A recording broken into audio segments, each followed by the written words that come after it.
غنا ماي وحلي بتحنا صرنا لبل يما صرنا لبل يقنا قلدي سينو كنت تكليف تعزاندي ويل الرزاق المغرع داندي نعرسي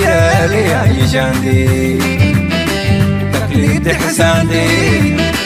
مغرح كده وكاندي عادات كلهم فتك وروم ووردك اسكس ومرقدي كلهم ودي كلهم قطاين تقري وبلاين تقري وبلاين تقري وبلاين دليل برا برا قول يا وجه فرا اللي تبدا مرة والساررة كلهم قطاين تقري وبلاين تقري وبلاين وبلاين تارين كرامك وينك الأمورة لا نرقولي تنوكم فتنا سولة لا لا يولو يجارد عنا سورة فتنوين سولة جارد عنا سورة اللي يولو تقليد تحسان اللي يولو ما رح كيدك شان لا لي ولا مولاي من فتنا لي ولا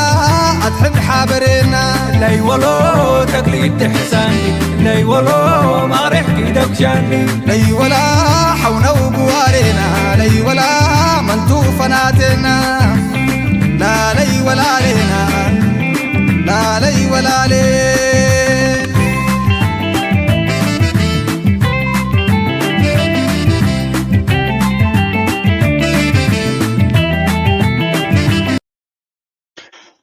سلام تخطاتلتي نايز channel كما تكونوا صبوك تكونوا ناي وتر تمنيتنان بحقنانيو مجمريا رمضان كريم نخلهم امنت مسلمنا احواتنا متعابيتنا كبلي فتو رمضان ابز ساعه زي جميركم زلو نرلنا سلازي هاجر هايمانوت هاجر مسلمنا زخونت هاجر كريستيان مسلمنا زخونت هاجر املاح زخونت إيرترانا كلتي هايمانوتات بفقرن بخبرن زادر في دما من يدفع علينا تبلنا يبحكي عمونغو كلت بهرات بلين انتجران بحدا قينوم زدرف وادر في نيرا كم زعينا درفتات دما حركات العلا قداس نزلوي بسخونه رمضان كريم يا اخواننا سناي نايت ام غزي يكبر لكم ان شاء الله دما بزوان زي ناي خير عمت يكبر لنا نساتكم دما ترفه ملو ويبل بمقتال نايلو مارسي العلا قداس نزلو حسين خنري مغنياتو اكبابينا قلطف زخونه معباليتاتي زغبر زلو شعبيا دما انت استراتيجيكاو صبغت زخونه مدقع تغيرلو شعبيا كل غزي كلتا سلسته سغونتي اقدمك حلف اقدمك حسب زخل بالحزن لو يسلمتاي تمكرو زلو زعبازي بعبي كرينا قد اجمريا بتم عبيت خنجمرينا لايك مكبار سبورت مكبار دقف مع عبدما ناي وترو صاوعيد ناي نبلنا مجمريا شركنا دبال على شركنا أمونغو معرض غنو ويدما بنصهم زحضروا سبعة رأي خلو زغل شركنا أمونغو تخضاين لما ناين كله أي خلو شركنا ناي تخضاي ناي لما ناي انت عين شركنا تزتوكب زلو ناتو سنة أمراوي كنا تاثر شركة أيهم لك أي خليني كم تخاضي تكوب زلو كم يدري كان سالم ما نعهابو مشارغتي يكون كان شركنا الدبال زاز ربانا بريزنت سياسة فوركي بعمق وقت كتحسب الله انت جميركا actually ناي ايرترا ابز حلفه 30 عامات وي 35 عامات اولموست هجي فورين بوليسي ناي وصاي بوليسي ناي ايرترا ابز زربا ناي بريزنت سياسة مركزت كوينات ترغبا ايرترا نشتي هاجر يا دحر مبزحتنا بناس نزر زمصتيا سلازي نحنا كنزارب كلنا مشارخ كنقبر لنا قال ملك نبل كلنا كند امريكا زخون هاجر مساها كفيل شركنات كقبر دليت يبلون تخابين لما انا يندرقين كاب شركنا زبال يلن صقعون وهابن تقبالن يزلو ابن دما نازانا يوكرين كريستال كلير لك كم حي قطري كوينا نصيراتنا الله مشارختيهم زيهم بارتنرز يوم زبال نير نو دي نوت بارتنرز هذا لمانيو هذا دما وهابي نير تي امريكا تدلي زنبرت اجندا مستفصبه دما ابقد من حزب يغحفوا خمزلو يزنقر باي ذا واي نزازر بازي ابصحت يتراين وشرغيرو مالو ابي دونالد ترامب ناي سلام فلوس من ناي سلام سلازلو يكون زلنسك زواردو زليلو نراشان مأمانيو ንፑቲን ንምሕጓስ ዝገብሮ ዘሎ እዩ ምክንያቱ ንፑቲን ኣብ ጎኒ ገይሩ ኣንጻር ቻይና ንኩናት ክንዳለ ስለ ዝደሊ ዘሎ እዮም ዝብሉ ስለዚ እቲ ጌም ክርዳና ክኽእል ኣሎ ባት ኤርትራ መጀመርያ እንታይ ክንገብር ኣለና ኣብ ዝብል እዮም ወሲኖም ሓይሊ ክንሃንፅ ኣለና ወታደራዊ ሓይሊ ምክንያቱ ንህላወና እንታይ የድልየና ወታደራዊ ሓይሊ መጀመርያ ወታደራዊ ሓይሊ በይኑ ግን ኣብ ምንታይ ተመርኪዝካ ክትገብሮ ትኽእል መሰረታዊ ነገራት ናታ ክህልወካ ኣሎ መግቢ ማይ ንዓኻ ነታ ሃገር ንኽትነብር ሰርቫይቭ ንኽትገብር ዘድልየካ ባእታታት በዓልካ ክትሕዞም ክትክእል ኣለካ ነዚ ምስ ገበርካ ኣብ ቁጠባዊ ምህናፅ ማዕድናትካን ገለን ጌርካ ሽርክነት ክትፈጥር ትኽእል ዝያዳ ሽርክነት ድማ ንመን ይመርፅ ኤርትራ ደይመደይ ኢሉ ንቻይና ዝመርፅ ቻይና ኣብ ታሪክ ናታ መዝማዚት ወይ እውን ክትገዝእ ኢምፔሪያል ኣምቢሽንስ ዘለዎ ሃገር ምዃና ኣይተፈለጠትን ክሳብ ሕጂ that's why ድማ ምስ ፑቲን ይኹን ምስ ካልኦት ክራኸብ ከሎ ኩሉ ግዜ ጥንቃቐ ዘለዎ ኣሚን ፕሬዚደንት ናይ ኤርትራ እዩ ሰውራ ናይ ኤርትራ ክመርሕ ከሎ ሕብረት ሶቪየት ይላል ዘብሎ ነይሩ ስለዚ ወላ ንፑቲን ተፈተዎ ወላ እውን ንራሻ ፅቡቕ ምርድዳእ እንተለዎ استراتيجيكاو تاكتيكا ابغزو كراي يخول يمكن نبوتين امينو اف دغ بحر كباي كلني معناتو امونغو راشيان امريكان زلو زمدنا كالكوليت سلز غبر ايرترا امونغو ايثيوبيان راشيان زلو ناي 100 عام تاريخ زمدنا لهم سلازي نبوتين امينو كم بريزيدنت ايرترا كم بريزيدنت سياس امسل بوليتيكانيا نعمتات حبر السوفيت عينت جيمز اوت نيرا ريو بفلاي حبر السوفيت نابنت من الصوماليا نيرا الصوماليا نيروم اموداتا كويناتنا يسبعن شو عتنا مونغو ايثيوبيان صوماليا كاد مزجمره الصوماليا غريفا مس ايثيوبيا مس درغو خوينايا الصوماليا ابز حجو كويناتو زلا غيروم اب 3 مينيت كوينات مزجمره سايدناتهم كيروم سلازي حجون انت خونه ايرترا تاريخاوي مرداتا زلوي بريزنت نا ايرترا بتكو غبر زخل شركنا دما استوعي لزغبري that's why اب سودان كيدو بوتين ديل كغبر زخل افكال كيدو ايرترا مراحي is a very very intelligent man انا بزي مس بوتين زمنا نغبر لنا مس قال كنبل كلنا كنا بريزنت سياس فلتصل زلنا يكون سمعتنا ويون ريتونا كابتن ريو زلنا كونتات كابتن سقاطات تبغيسنا هنا ግን ኤርትራ ምስ መኒቱ ዘዋፅ ካልኩሌሽን ጽቡቕ ገይሮም ከም ዝፈልጡ ሕጂ ክንርኢና ኩሉ ግዜ እዚኣ ግን ዘክርዋ ሽርክነት ምስ መዘናኸ ኢኻ ትሻረኽ ካባኻ ንዝደሊ ሓይሊ ኢኻ ትሻረኽ እምበር ካባኻ ወላ ሓንቲ ንዘይደሊ መፅኡ ክሕግዛካ ሽርክነት ኣይኮነን ተኸባይን ለማናይን ኢኻ ትኸውን በመባል ገሊፅዋ ነይሩ thumbs up a brilliant statement I don't know of كلتشن زبالة زرباينا نزارب زلنا زي ناي فورسايت ناي نوح عمتات أرهقهم كتب متزغول مرحتهم نقلت لابد كبابينا زلو عندنا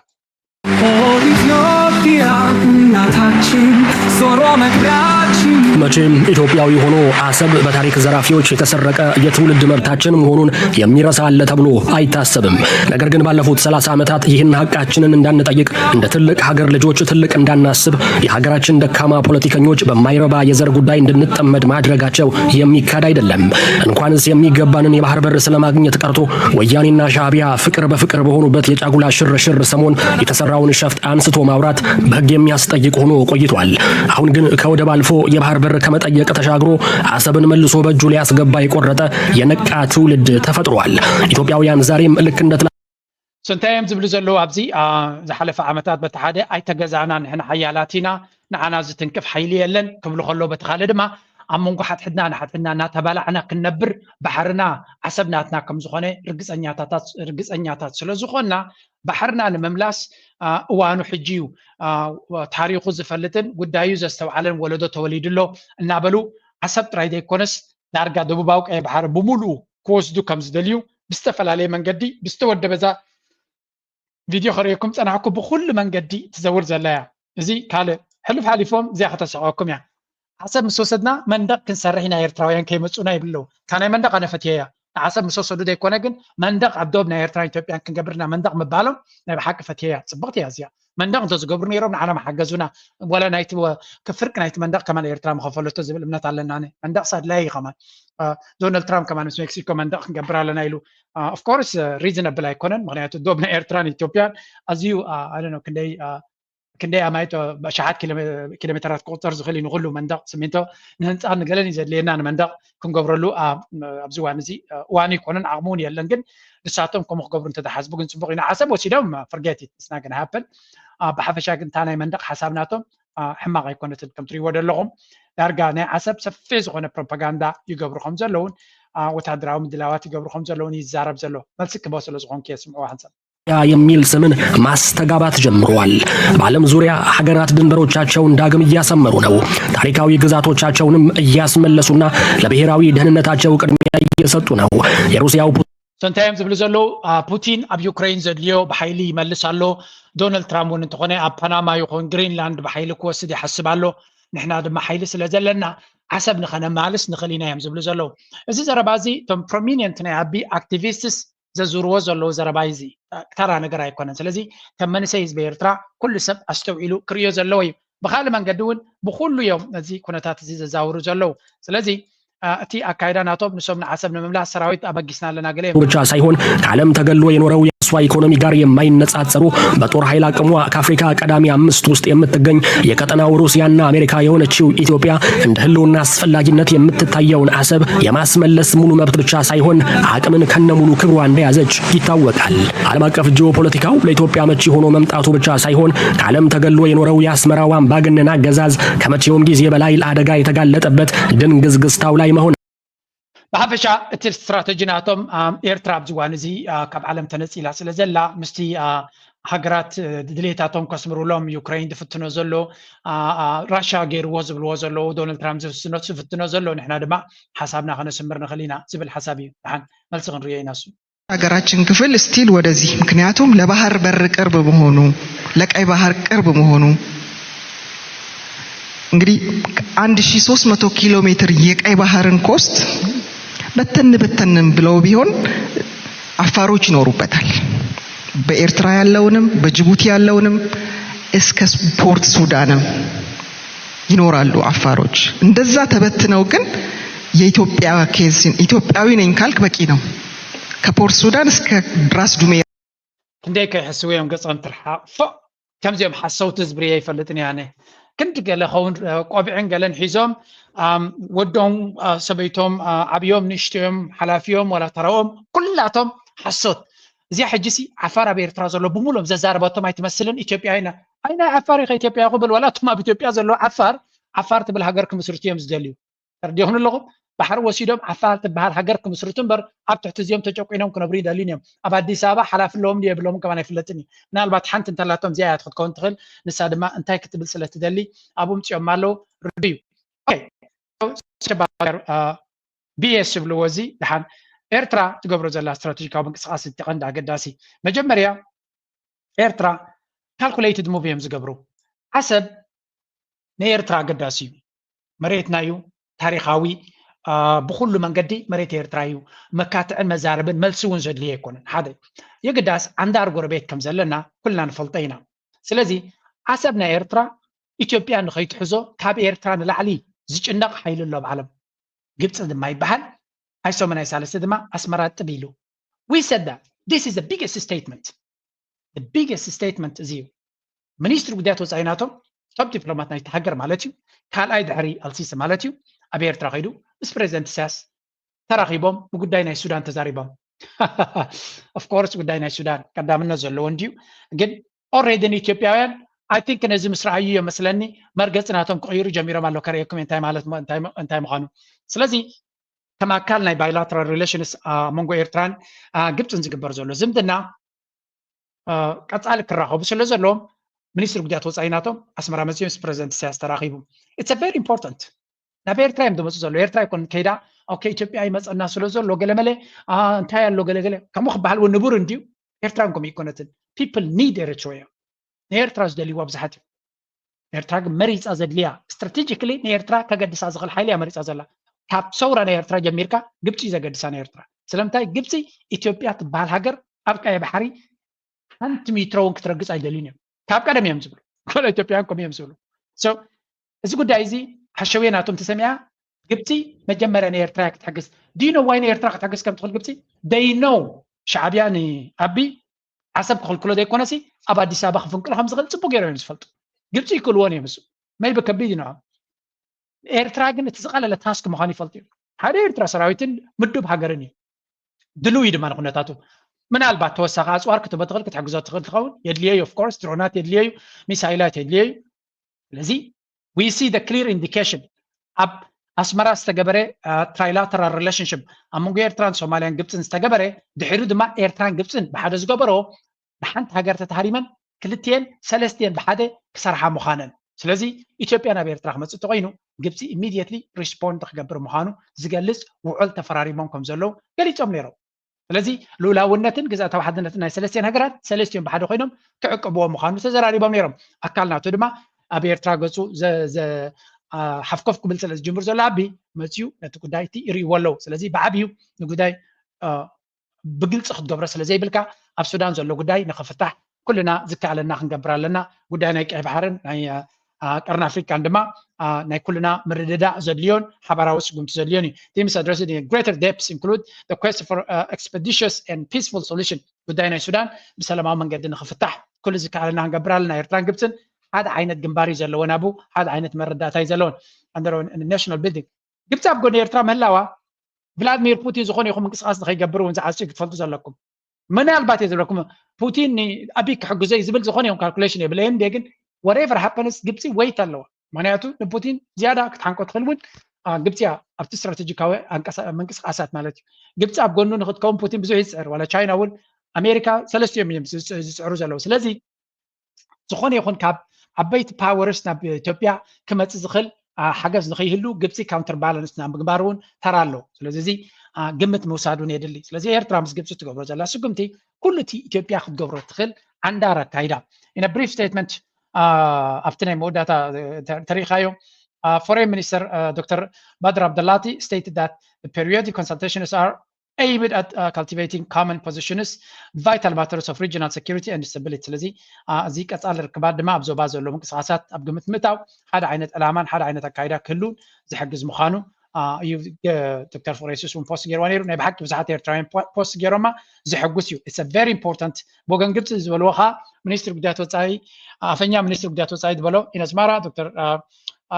Badr Abdulati met with Eritrean President Mr. Isaias Afwerki to enhance bilateral relations and address regional issues, including developments in the Horn of Africa, Somalia, Sudan, Libya, and the Red Sea. So, ساتون بهتر زبالين بتصفف زبالين نتقول داي أبكر أفريقيا تجبر زلو نمك تتال ويونعو أقداسي سقوم تنموسات تراخيبهم كم زلو إذا نقدر. This is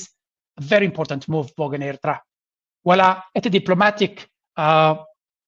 show تي مرئيت كمزي أبي statement يزلو أقداسي statement يزلو diplomatic maneuver بهالزي إيرترا دبلوماسيا وقت نسأل يوم زدلي زول عبي انتقيلوا ناب سوماليا زخيز نبرة فلوي ناي بحر ركب دليل كونن إيرترا كانت سلاسة لزفتني it's not gonna happen it's not gonna fly سلزي ناي سوماليا رجزنيا I don't know نبي إيرترا قيدا إيرترانجن كله تي أبيز قبر الشو بمنجد الترك ساقطوا سلزول لومبر ناي سوماليا مرحن حزبني فلتيهم ناي إيرترا حاجز كم ناي إثيوبيا زيادة كم زقدسهم ما نهاية إثيوبيا شجرت فترة لهم حجر مهانا يفلتيهم إيرتراجن اتهزبلت كتحجزهم تخل حجر مهانا بتقين بتي إيرترا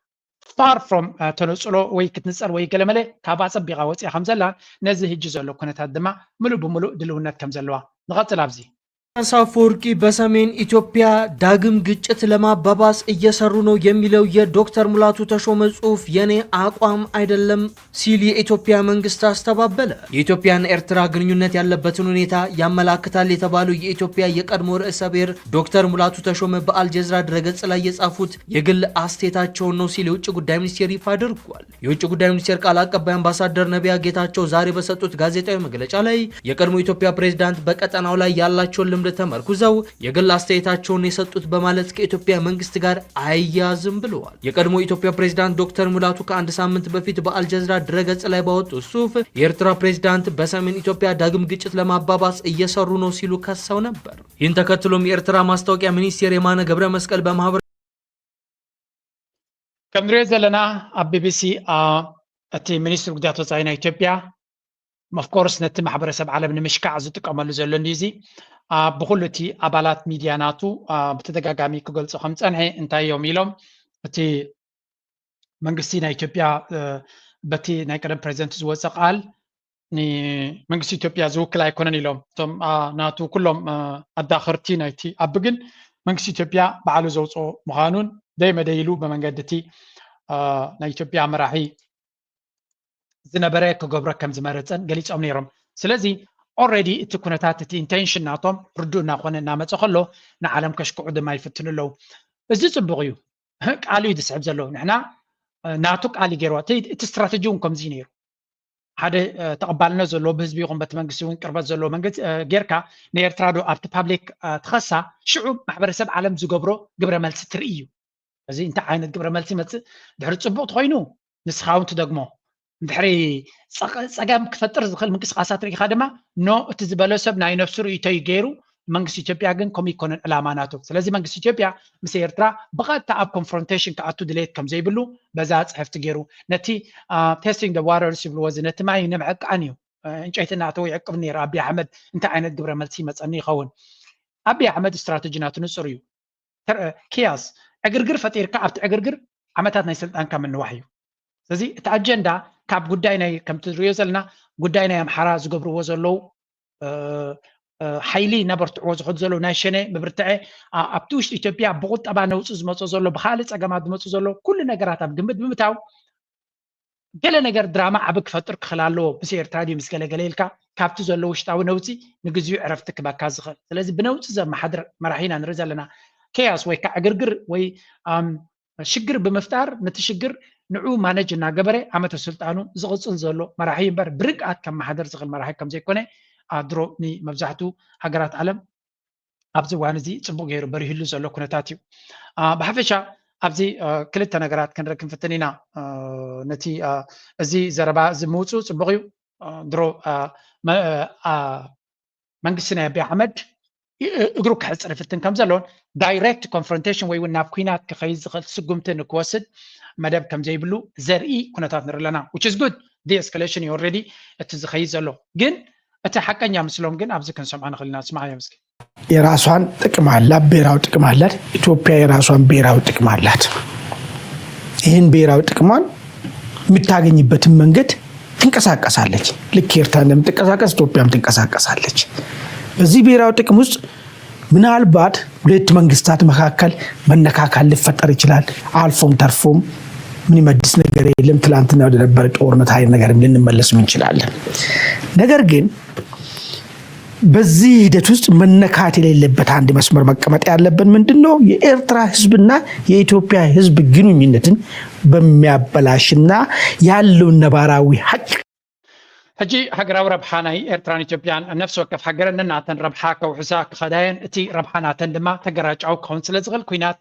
ዘይተርፍ ምዃኑ እዮም ዝዛረቡ ዘለው ሕጂ እንታይ እዮም ክብሉ ዝፍትኑ ዘለው ሓንቲ ብዚያ ፅቡቅ ጌርኩም ከተሰብዕሉላ ዘለኩም and this is also a strategy of war ነቲ ኩናት ክጠቕሞም ዝኽእል እዩ ምክንያቱ ኣብዚያ እንታይ ኢለኩም ነይረ ንሳቶም ዝደልይዋ ዘለው ስትራቴጂ ነጊረኩም ፀኒሐ ብክልተ መንገዲ ክንሪኣ ኢና because this is a very interesting time ግዜ ኢና ንነብር ዘለና بكل من قد انترينا يدما أقدر سنة كل ويو let me give you one more video نتكون أنا تصيرنا بتغكل نكرد عنا سلزلو because جايم كنت عوتيهم دفتون دلو تجايم ناتهم دما نبي جزء خير دخل زي أسكت سمعوا بخلت من قد يوم كريوا دليوم زلو ቻችን በተመለከተ ወያኔ ልክ ጦርነቱ ሲገባ ማለት ነው የ1990 የድንበር ግጭትን ተከትሎ ኤርትራ ወንድሞቻችንን በጣም አጓጉል በሆነ መልኩ ከኢትዮጵያ የተባረሩበት ሁኔታ አለ እና እሱን ዳግም ራሱ መደገም አለበት ብለው በአደባባይ የሚያቀነቅኑ አንዳንድ በጣም ቅርብ የሆኑ ለመንግስት ራሱ ቅርብ የሆኑ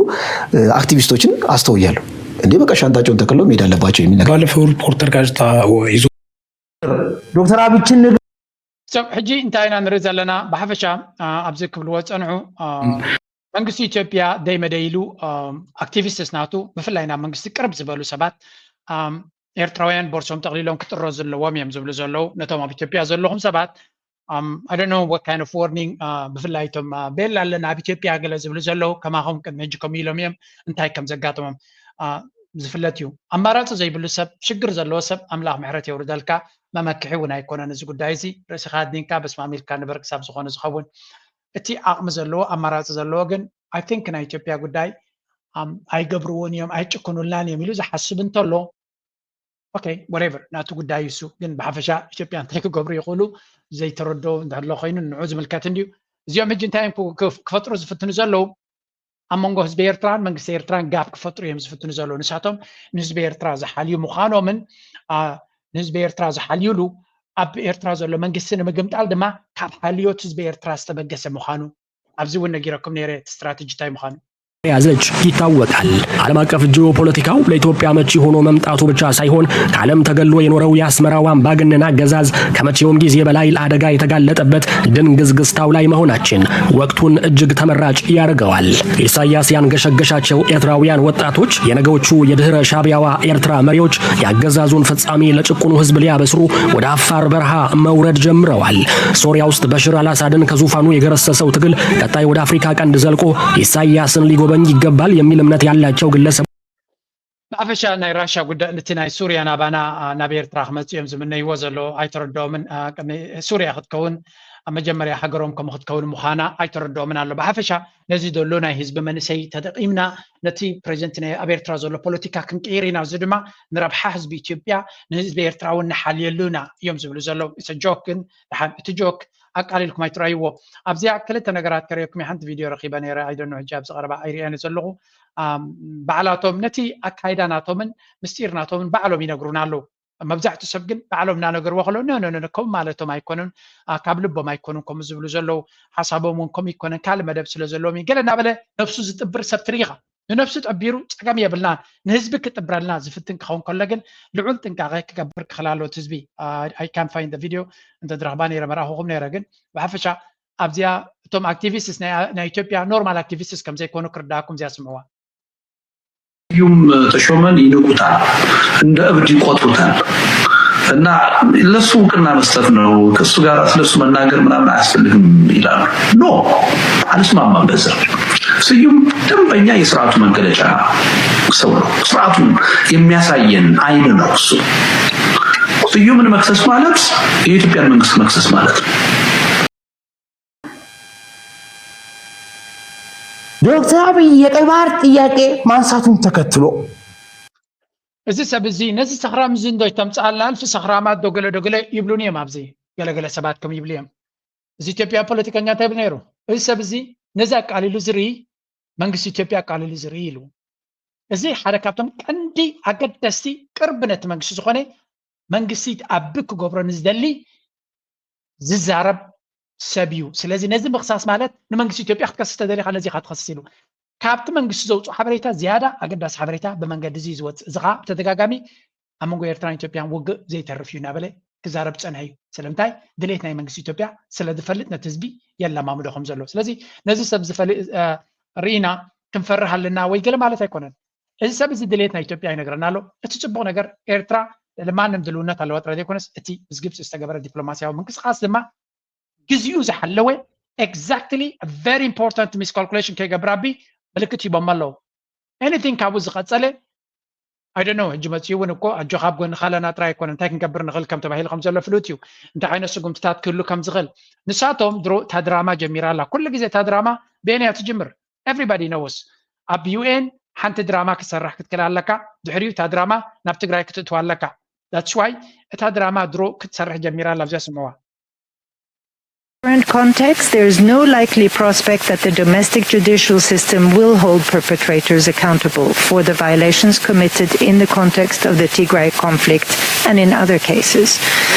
Moreover, the Eritrean Defense Forces are in violation of the cessation of hostilities agreement signed in November 2022 that called for the withdrawal of international forces from Ethiopian territory. Our office has credible information that Eritrean Defense Forces remain in Tigray and are committing violations, including abductions. كم تري ولا لهم كل جزء مسارحي بوليتيكا ومسارحي ناي تكوينات زخونة human rights بحال سراويتنا إرترا أب إثيوبيا كم زلوا إنقرأ له where أب تقرأي أبي بوتاي زلوا سراويتنا إرترا there is no زخونة يكون كلا يتقصنيهم نبدأ تزيد أبي human rights درجة أبي بوتاي زلوا كال verify كجبري خلد تزلوا وبوتا أبيناي بوتا ناي تقرأي كوينوميم حماق دفت مزلوا ويجلد دفت مزلوا سراويتنا إرترا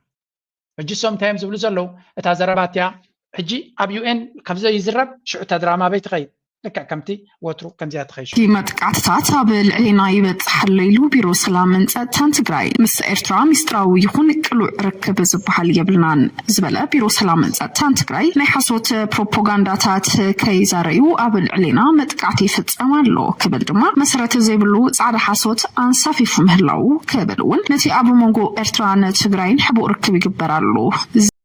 بحوحات الشعبية نتجري كنات حزلك متزيو زبلو شنخات قبل من كيل زمرح وجلو وحات الشعبية زجمر كو ركب يلنيو كبل أفليت ألم بخالق الشعبية أبو دوبا تجري أبل الحزبي كبير متقاعدي كم زفنو تسمي علم منيسر منجس فيدرال أبو جودة تجري رؤيتات مرجس منجس فيدرال بمحلاف زفلت تجري دكتور أبراهام بلاي حيلتات تجري دوبات كحلو أي كألنيوم كبل أزرارابي كسي أسمي علم زجبر زلو ركب نلمعات كم زي كوني فلتي سلام نممزق كم زي كوني فلتي شعبياكو بريتوريا سممعنت تسمع معنا مستوحله كم يجرو ريسبوند كم زغبر كل سوي زفلطو حقوقنا يكون قلصي سلام مثلا ناي تفات حيلي ناي تبلف ناي تفات حيلي اب مكلكه سراويتنا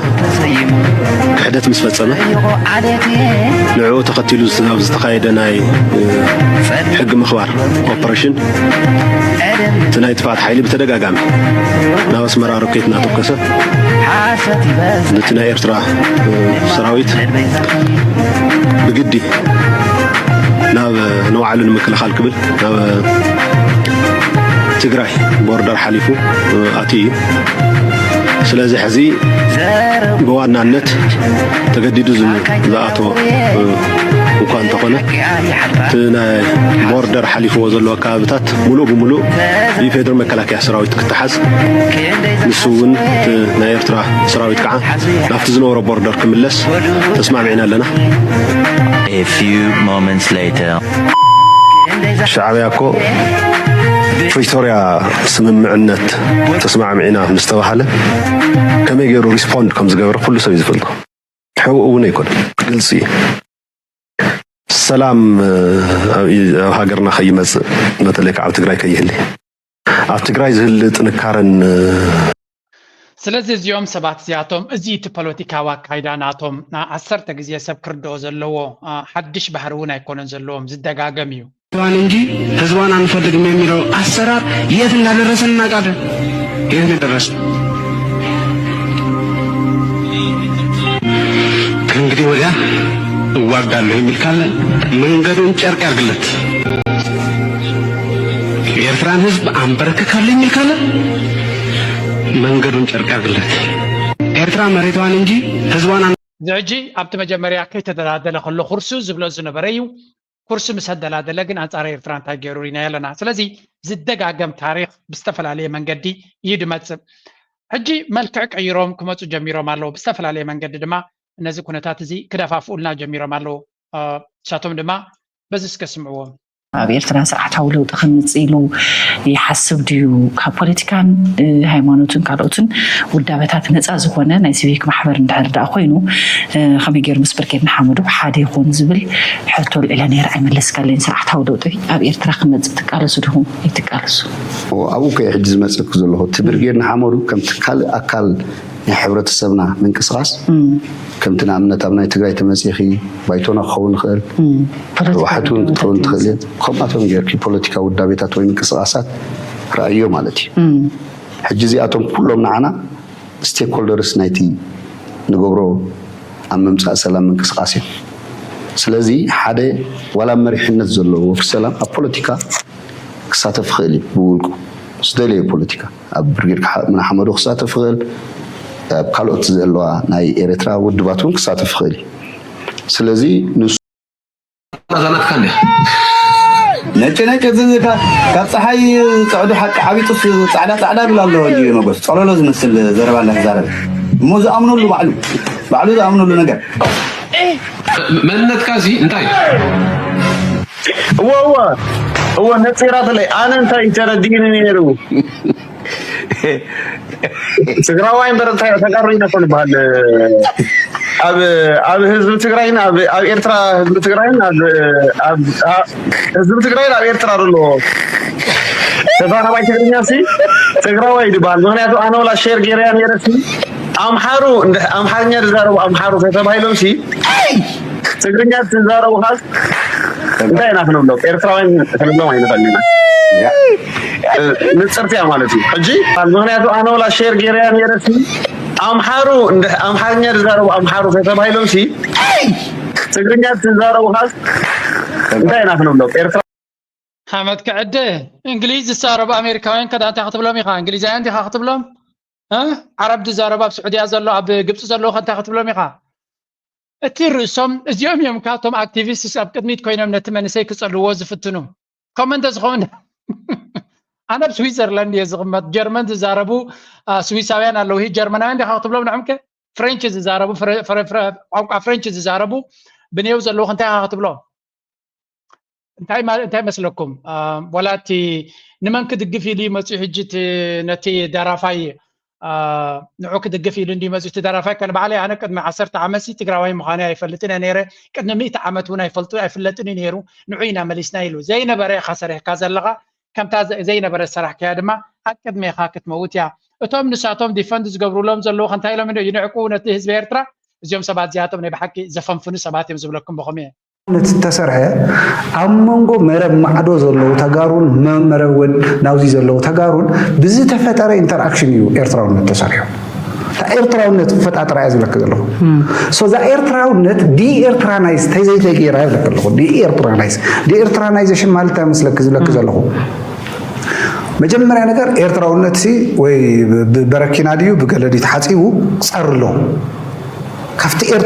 ካፍቲ ኤርትራውነት ፕሪንሲፕል ቆጸሎ ካፍቲ ሀገራው መንነቱ ቆጸሎ ማንያቱ ሀገራው መንነቱ ትግራይ ብምጽላይ سنتاي زبل زلز بخالاص تزربانا تصبق يركم عند حرانه سيركما قبل الارتراويان جينوسايد نخكايدي تزارب زلو ኤርትራውነቱ ካሊ ይክልኝ ታ ገብረ ተኽል ከተጥፋይ ኻተኽል ከምቲ ናይ ቀደም ነገስታት ናይ ኢትዮጵያ ዝብሎ ዝነበሩ ኤርትራዊ ካብ ኤርትራውነቱ ክተአሊ ኣይትኽልኒ ኻ ስለዚ ባለንኪና ዝብል ዘሎ ባለንኪና ንሰብ ክቆትሎ እዩ ነቲ ርስሓት ክቆትሎ ኢልካ ኻ ትገብሮ ስለዚ ህዝቢ ኤርትራ ንከጥፉ እዩ ተሓሳብናቶም ምጥፋእና ህዝቢ ኤርትራ እዩ ኤርትራ ኢልካ ኤርትራውያን ኢኻ ትብል ስለዚ እቲ ኤርትራዊ መንነት ድማ ግዴታ እዩ ስለዚ እንታይ ኻ ክትገብር ዘለካ እቲ ሃገር ሽማን ከምዚ ስኻትኩም ንጎንጎ ሓድሽ ካርታ ትገብርዎ ዘለኹም ዲኹም ትገብሩ ተሓን ናቶም ዝኾነ ምኾነ ነይሩ እስከ ደሓን ኣብቲ ገለገለ ሰባት ካልኦት ነቲ ተቃወምቲ ዝበሃል ዝነበረ ደንበ ተቃወሞ እዚኦም ሰባት እዚኣቶም ናይ ብሓቂ ፅቡቕ ነገር እዮም ዝገብሩሉ ዘለዉ ምክንያቱ ናቶም ስንክልና ናቶም ስንፍና ነቲ ህዝቢ መመሊሱ መንገዱ ንኸነፅር ነቲ ኣብ መንጎ የኣይ ፍትሒ ንደሊ ለና ሽዑ ፅቡቕ ቃል ተጠቂሞም ሰብ ዘተሃልልዎ ዝነበሩ ሓሶት ምዃኑ ድማ ይበርሃሉ ኣሎ ሙዱ መጀመርታ ዝተረጋገጥ ትግራይ እዩ ዝደሊ نعاي تقالش نعايو وقع فيلو exactly ስለዚህ الأمان ايتي زبلو زل برجيد نحمدو استرجع تجرايا اوكي تجراي ترجع انتلادن يول ويلكم واقع كفيل كالغا كيتكا ام حدار ديوم كغبروخا بريزيدنت ديوم كغبروخا كلتا بريزيدنتات نتا كرسي باسولالو سالساي كوين كذا خاتجمالق يور ويلكم انت دمسلك كغبر ني تجراي ندير كوين كتقاليسكا then it's clear نتيز بيرترا كدناغرون نوح غزي قتيلوم يم بحفشه بعلاتهم ግን ነገራት ሓሶት ነው ንብዙሕ ግዜ ክሽፍነ ተኽሊኻ ሓደ መዓልቲ ግመሊቑ ከም ዝወፅእ ፍሉጥ እዩ and that's exactly what's happening ብየማንን ፀጋምን ነቲ ሓሶት ናቶም ንክሽፍንዎ ድማ ሽግር ኣጋጢሞም ስለ ዘሎ ንፅርትያ ማለት እዩ ሕጂ ብመንነት ምስ ህዝቢ ትግራይ ሓደይና ያነ እንዳምን ተረዲሃላ ኣነ ግን ክፍለው ክዛርብ ኮሎ እንታይ ተመስል ነይሩ ብርቄድና ሓመድ ኩሉ እቲ ንመንነት ይድቃ ናይ ብሓቂ ዘሕዝኑ እንዲዮም እስካብ እዚኣ ስምዕዋ ራወየትምን መሰሉ ስኻ መኒ ኣይትነግረንን ኢኻ ተይልን ኣይትስ ኦኬ ክብሎ ኽእል ግን ራሽናል ኣይኮነን ሕጂ ምናልባት ናይ መድህን ኣቲቲዱን ኣነ ከምኡ ገይረ ወሲደ እዮ ሓፍትና መድህን ትዕድሞም ዕዱማት ኩሉ ግዜ ኣንፃር ኤርትራን ኤርትራውነትን መርገፂ ዘለዎም ጥራሓት ትዕድም ብፍላይ ከዓኒ ዩዥዋሊ ነቲ ኤርትራን ኤርትራውነትን زهرم زربا خزرب كلها أنا كل جزء كعكعي لها تسعة حدا قانقانا حدا بهيرنا قال ختمت غدا قلت تقراوي زبل قال ريجيتال شن دوميننت معها أي ملكتي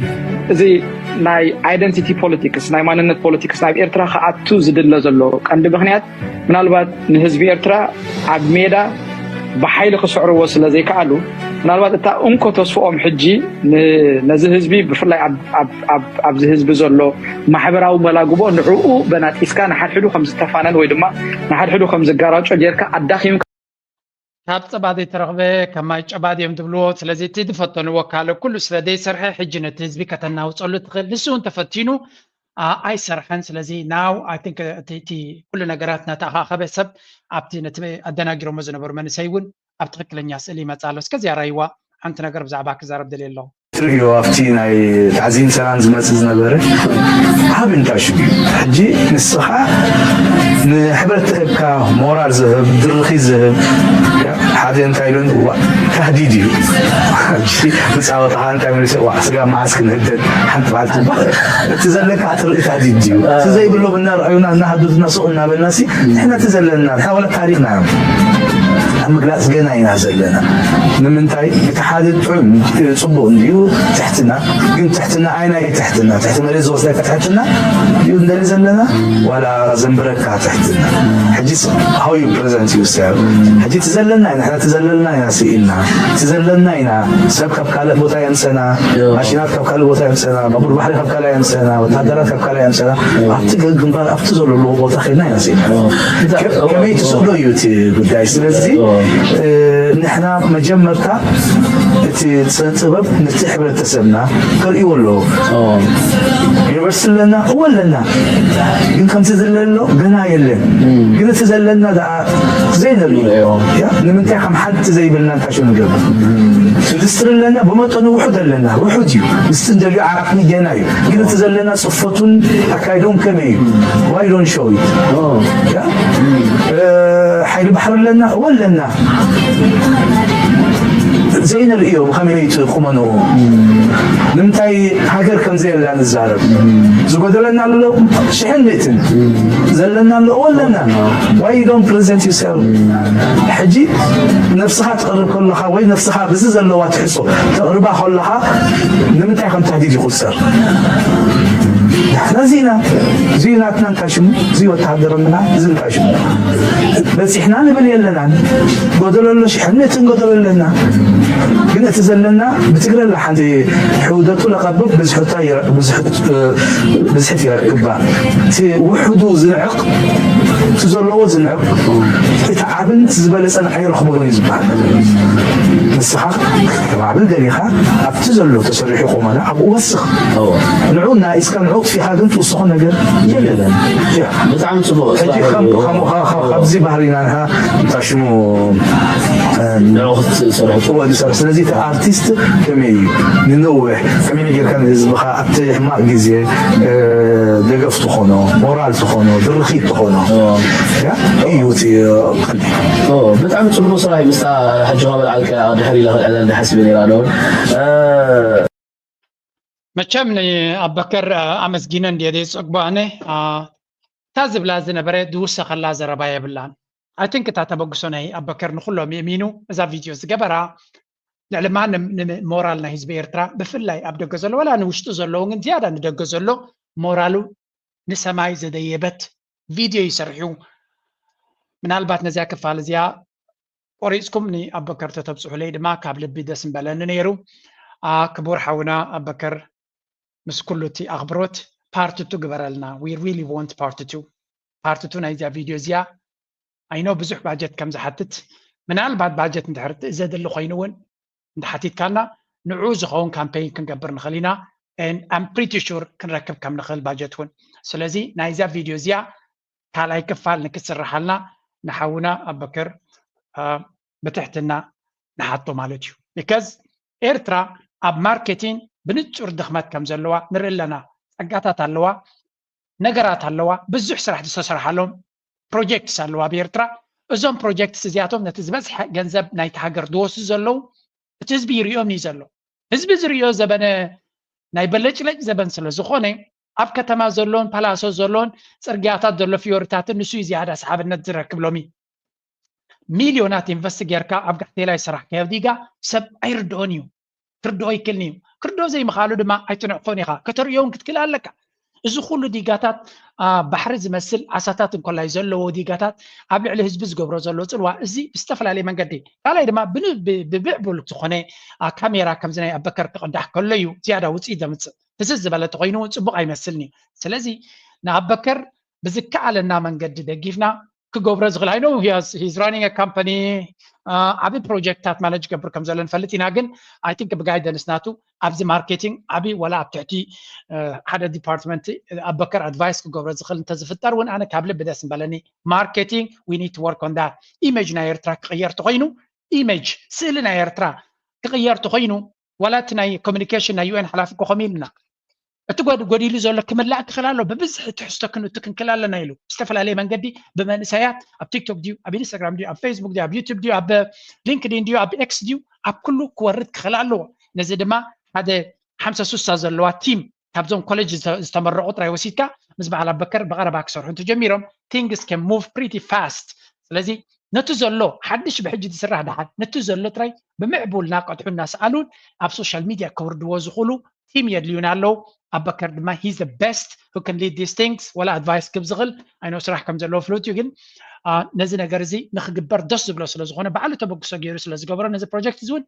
ኣድቫይስ ክገብር ምክሪ ክህብ ዝኽእል ሰብ እዩ ንሕና ድማ ነቲ ዝመፀ ኣብ ምውዕዋዕ ፕሮሞት ኣብ ምግባር ዓብይ ኣስተዋፅኦ ክንገብር ንኽእል ኢና እቶም ሚድያታት ኣብ ደገ ደለና ስለዚ ኣይ ሪሊ ሆፕ እዚኣ መልእኽቲ እዚኣ ከም ገለ ንፍዓት ኣለኹም ቆሪፅኩም ናብ ኣበከር ኮንታክት ዘለኩም ተሰሪትኩማ ካብ ልቢ ደስ ይብለኒ ናይ ሎሚ ኣርእስቲ ኣብ ዝኹድየ ላይክ ግበሩ ሰፖርት ግበሩ ደገፍኩም ኣይተውሕዱ ከም ወትሩ ንኩሉ እቲ ዝግበር ብፍላይ ድማ ሓውና ኣበከር ዝገብሮ ብዙሕ ናይ ሙዚቃ ተኣምራታዊ ዝኾነ ቪድዮታት በዓልቲ ቤተይ ኩሉ ግዜ እትሪዮ ደስ ስለ ዝብላ ኣነ እውን ካኣቱ ከለኹ ይሰምዐ ፅቡቅ ዝኾነ ቪድዮታት ክሊፕ ዘለዎ ትሕዝቶ ዘለዎ ይሰርሕ ፕሊዝ ረኣይዎ ሰፖርት ግበሩ ዘርፍና ደኺሙ ገለመለ ካብ ትብል ነቲ ፅቡቅ ዝተሰርሐ ምርኣይ ክንክእል ኣለና እናበልኩ ምዝያ ክገድፈኩም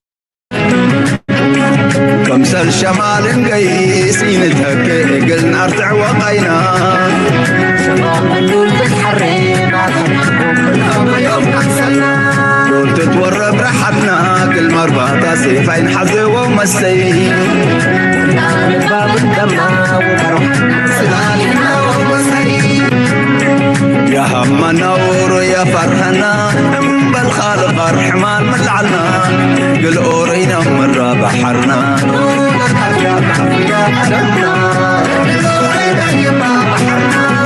ولد أفياد عفيا قدمنا قل أورينا مرة بحرنا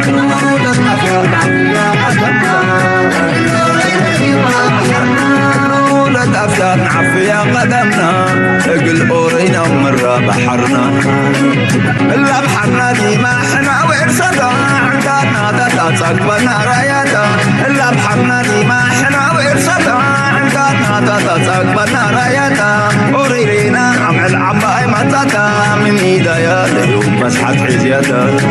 دي بالبابكم تقلات عقلوا عقلوا بتوب هلا حسانايكم أمسلوا دي بالبابكم تقلات عقلوا عقلوا بتوب هلا حسانايكم أمسلوا شعبنا يتفن جيجي فوق كله من طلعنا وأبوينا جفروا